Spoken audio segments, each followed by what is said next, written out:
এই যে দেখতে পাচ্ছেন আপনারা, বর্তমানে আমাদের যে যমুনা সেতু আছে তার অপোজিটে দেখেছেন যে যমুনা সেতুর উপর দিয়ে কেবল একটি ট্রেন গেল।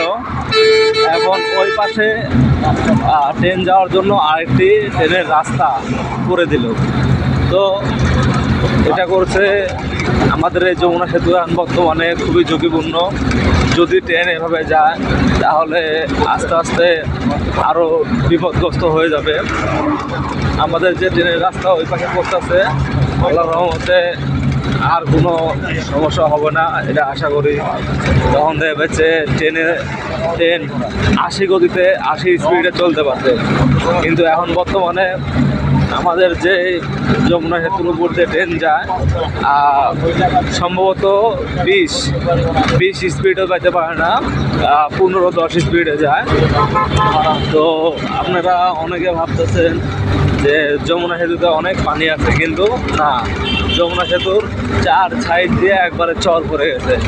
পানি কিন্তু তেমন বেশি একটা নাই। তো আমরা দেখতেছি যে পানি খুবই কম। আর সবচেয়ে ভালো লাগতেছে যে ওই পাশে যে রেল লাইনটা তৈরি হয়েছে প্রায় কমপ্লিট, সম্ভবত আর 1-2 মাস পরে ওইটা চালু হয়ে যাবে। তখন দেখা যাচ্ছে এই রাস্তাতে আর ট্রেন চলাচল করবে না। ট্রেনের কোচিং লাইন ওই সাইড দিয়ে হয়ে গেছে প্রায়। আমরা ইতিমধ্যেই অনেক দূর এসে পড়েছি। আমাদের 6.6 কিলোমিটার রাস্তার পথ আমরা বাসেতে পাড়ি দিই সর্বোচ্চ গেলে 3 মিনিটে, কিন্তু এই বাসটি চলে 80-70 স্পিডে বাস যায়, আর ট্রেন যায় 10-12 মিনিট বা 15 মিনিট, সর্বোচ্চ সময় লাগে 15 মিনিট। 15 মিনিটে আপনার যমুনা সেতু পাড়ি দেয়। তো দেখেন ইট্টুতলা রাস্তা, এই রাস্তাতে আপনার এদের কি একটা লোকেশন, এই লোকেশন অনুযায়ী এরা রাস্তা পার হয়ে যেতে পারে বা করতে পারে। হ্যাঁ, দেখেন বড় বড় বাস, বড় এই যে আমাদের 2 টাকার নোটে যে যমুনা সেতুর লেখা আছে, তো এটা অনেক ভালো। এই যে এদিকে প্রায় কাজ আর কিছু বাকি আছে, তো ট্রলারগুলো এসে ভিড় করতেছে।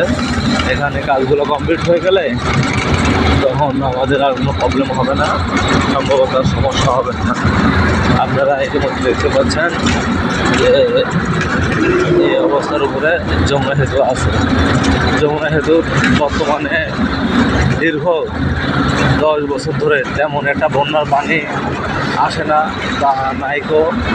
এখানে যদি বাংলাদেশে কিছু হয়, বন্যার পানি যদি বাংলাদেশে পড়ে তাহলে হচ্ছে কিছু পানি এখানে যাওয়া আসা করে। তাছাড়া এমনিতে নর্মালি কোনো পানি নাই।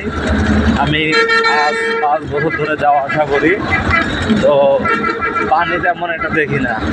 স্বাভাবিক পানির কোনো স্রোত নাই এবং পানি খুবই কম। হ্যাঁ, খুবই কম। এই পানি জোয়ার নাই, কোনো জোয়ার নাই। পানি চলাচল করবে, সে চলাচলের রাস্তা আছে, কিন্তু যদি আরও 20 সেন্টিমিটার উপর দিয়ে যদি পানি চলে তাহলে দেখবেন যে পানি চলাচল ও গতিবেগ আরও অনেক বেড়ে যাবে। এখানে আপনারা দেখতে পাচ্ছেন সামনে কিন্তু ট্রলার কিছু যাচ্ছে। এদেরকে নিষেধ করা আছে যে 2 কিলোমিটারের আগে কোনোভাবে বালু তুলতে পারবে না। অনেক ট্রলার আছে বালু তুলে, তো বালু তোলার জন্য নিষিদ্ধ করেছেন। এবার আমরা যমুনা সেতু পার হয়ে এবার আমরা চলে আসলাম ইকো পার্কের ভিতরে। এটা অনেক সুন্দর জায়গা। তো এখানে শুধু খালি জঙ্গল আর জঙ্গল, ভিতরে সাপ, পোকামাকড় এবং বাঘ ভাল্লুক বহুত আছে।